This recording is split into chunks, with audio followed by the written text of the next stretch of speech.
يا أيها الذين آمنوا كتب عليكم الصيام كما كتب على الذين من قبلكم لعلكم تتقون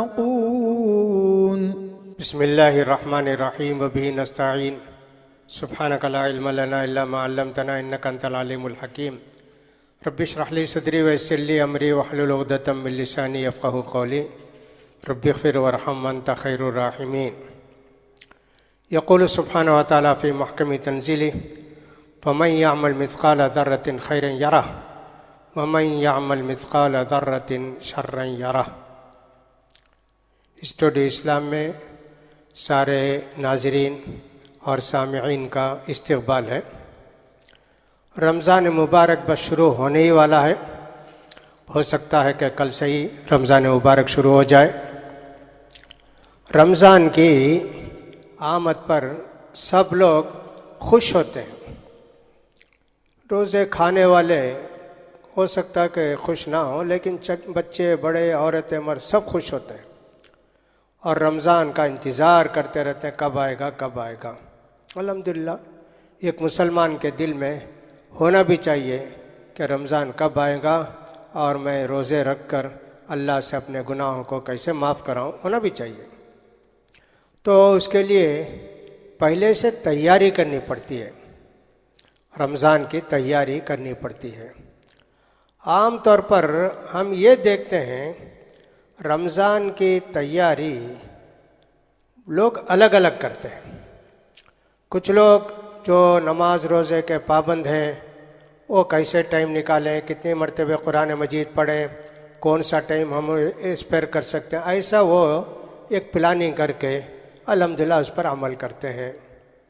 یہ اچھی تیاری ہے، لیکن عام طور پر جو تیاری کی جاتی ہے وہ کھانے پینے کی تیاری کی جاتی ہے کہ رمضان کا مہینہ آتا ہے، وہ وڑا تلنا ہے، بجی تلنا ہے، اور صاحب وہ گنجی پکانا ہے اور فلاں کرنا ہے۔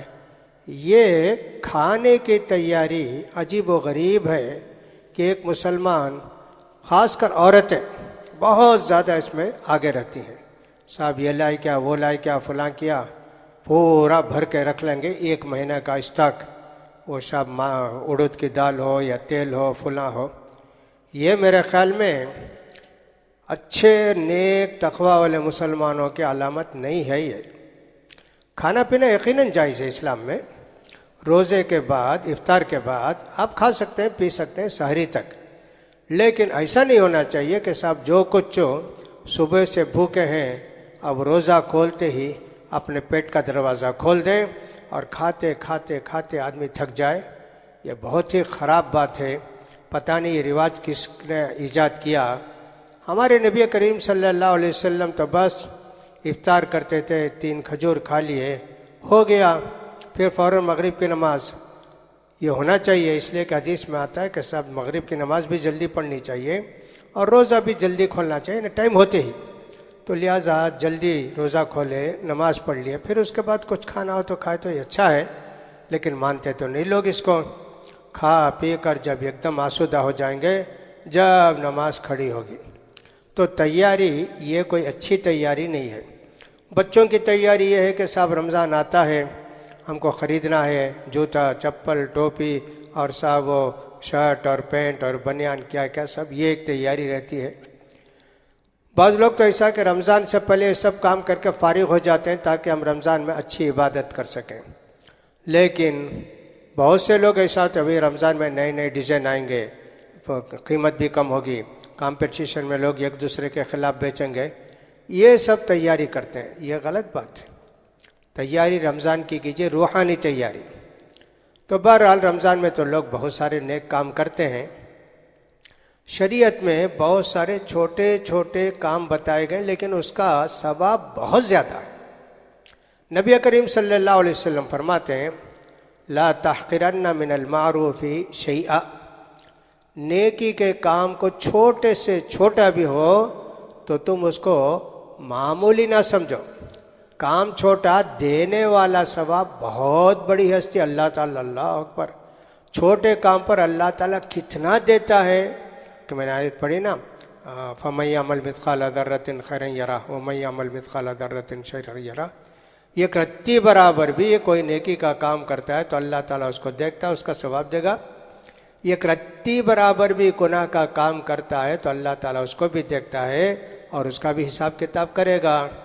لہٰذا ہم کو اچھی طرح سمجھنا چاہیے کہ چھوٹے چھوٹے کام، محنت کچھ بھی نہیں، لیکن اپنی غفلت کی وجہ سے ہم لوگ وہ چھوٹے چھوٹے کام کرتے نہیں، یا یہ سمجھتے کہ صاحب اس میں کیا ثواب ملے گا، نماز روزے میں زیادہ ثواب ملے گا. یقیناً نماز روزہ فرض ہے اور اس کا ثواب بہت زیادہ ہے، لیکن چھوٹے چھوٹے نیکی کے کام بھی ایسے ہیں کہ آدمی اگر اس کو کرے تو بہت ثواب پائے گا.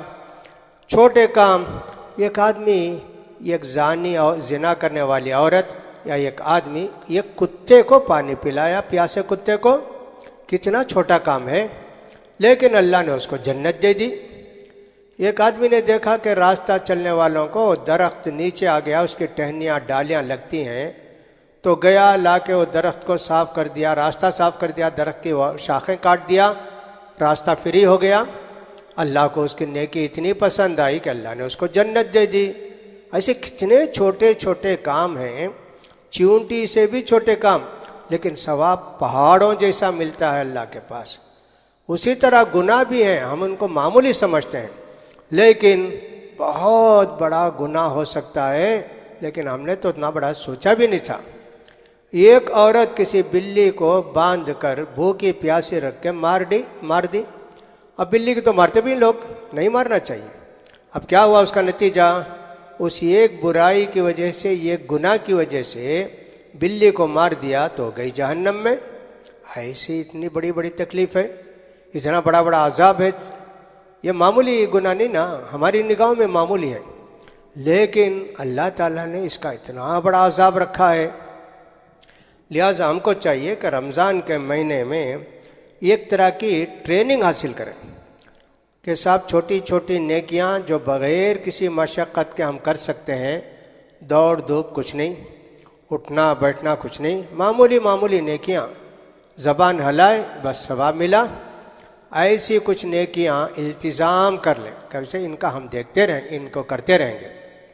اسی طرح کچھ برائیاں جو ہماری زندگی میں آ گئی ہیں، اصل میں ایسا ہے کہ صاحب ہم کو برائی یا گناہ سمجھتے نہیں، سمجھے بغیر کرتے رہتے ہیں. اب ان کو سمجھنے کی کوشش کریں، صاحب یہ گناہ کیا ہے، یہ برائی کیا ہے، اور صاحب اللہ کے یہاں اس کا جواب دینا ہے، سوال ہوگا اللہ کے یہاں. یہ آدمی سوچ کر برائیوں سے بچنے کی کوشش کرے. اس لیے ہم نے اسٹڈی اسلام میں اس رمضان کے لیے ہم نے 2 چیزیں اختیار کی ہیں روزانہ. ایک نیکی کا کام بتائیں گے، آسان کام کہ بے حساب ثواب ملے آپ کو، الحمدللہ. اس کا التزام آپ کو کرنا چاہیے رمضان میں، اور عادت بن جائے کہ صاحب زندگی بھر کرتے رہیں. تو یہ ایک نیکی کا کام 4-5 منٹ کے اندر بتائیں گے. ان کا التزام کیجئے، توجہ کے ساتھ سنیے، غور کیجئے، اور افسوس کیجئے کہ اتنے نیکی کے کام ہم سے چھوٹ گئے زندگی میں. پھر بھی اب بھی موقع دیا اللہ نے آپ کو ان نیکی کے کاموں کے کرنے کا، لہٰذا شروع کر دیں نیکی کے کاموں کو. دوسری بات، گناہ کے کام. بہت سارے گناہ ہم ان کو گناہ سمجھتے نہیں یا معمولی سمجھتے ہیں. ویسے گناہوں کی نشاندہی کریں گے، ہم بتائیں گے کہ صاحب یہ اتنا بڑا گناہ ہے، اس کا عذاب اتنا ہوگا، ایسے ہوگا، تاکہ شعوری طور پر سمجھ کر اور صاحب ان کو دماغ میں رکھ کر ان گناہوں کو چھوڑ دیں، زندگی بھر کا معمول بنا لیں. الحمدللہ. اس لیے ہم نے یہ سوچا کہ بھئی رمضان کا معنی برائیوں سے دور رہنے کا ہے اور نیکیوں کے کرنے کا ہے. لہٰذا برائیوں سے دور رہیں اور نیکیاں کرتے رہیں. نبی کریم صلی اللہ علیہ وسلم فرماتے ہیں رمضان کا مہینہ شروع ہوتا ہے تو اللہ کی طرف سے ندا آتی ہے، فرشتے کہتے ہیں یا باغی الخیری اقبل، نیکی کے کام کرنے والے، ثواب کی امید رکھنے والے، ثواب کے کام کرنا چاہتے ہو کیا؟ یہ بہت سوٹیبل، مناسب، بہترین مہینہ ہے، نیکی کا کام کرتے جاؤ کرتے جاؤ کرتے جاؤ. وَيَا بَاغِيَ الشَّرِّ أَقْصِرْ، اے گناہوں میں ڈوبے ہوئے انسان، گناہ کرنے والے توبہ کر، اب تو سیدھا ہو جا، گناہوں کو چھوڑ دے، نیکی کا راستہ اختیار کر۔ کوئی یہ فرشتے ندا دیتے روزانہ، اے نیکی کے کرنے والے آگے بڑھ، اے برائی میں رہنے والے برائی کو اب تو چھوڑ دے اس مہینے کا احترام کر کے۔ تو اس طرح یہ اللہ کی طرف سے سننے والوں کے لیے جن کے کان دل کے کان ہیں اس سے سنتے ہیں، بھئی یہ نیکی کا مہینہ ہے، نیکیاں کرنا چاہیے، برائی سے دور رہنا چاہیے۔ بعض مرتبہ ایسا تو نیکی کا بڑا کام رہتا ہے، چھوٹی برائی سے چلے جاتا ہے، جیسے نبی کریم صلی اللہ علیہ وسلم نے فرمایا من لم يدع قول الزور والعمل به فليس لله حاجة في ان يدع طعامه وشرابه، جو آدمی کا روزہ رکھ کر برے کام نہ چھوڑے، جھوٹ بولنا نہ چھوڑے، تو اللہ کو اس کے روزے کی ضرورت نہیں، بھوکے پیاسے رہنے کی ضرورت نہیں۔ اس کا مطلب یہ کہ روزہ ٹوٹ جاتا ہے، بیکار ہو جاتا ہے۔ 14-15 گھنٹے بھوکے تھے، کسی کی غیبت کر دی، کسی کی چغلی کی، کسی کو برا کہا، کچھ بھی کیا، روزہ بیکار۔ دیکھیے یہ برائی بڑی نیکی کو بھی برباد کر دیتی ہے، اس کا خیال کرنا چاہیے نا۔ تو لہٰذا یہ دونوں کا معمول ہم نے بنایا اس مہینے کے لیے، رمضان کے، یہ ایک ثواب کا کام، یہ ایک نیکی کا کام، ان پر غور کیجئے، نیکی کے کام کو اختیار کرنے کی کوشش کیجئے اور برائی سے دور رہنے کی کوشش کیجئے۔ اللہ تعالیٰ مجھے بھی آپ کو بھی ان باتوں پر جو نیکی کے ہیں عمل کرنے کی توفیق دے، اور جو برے کام ہیں، گناہ کے کام ہیں، ان سے اللہ تعالیٰ ہم سب کو بچائے۔ وآخر دعوانا الحمدللہ رب العالمین۔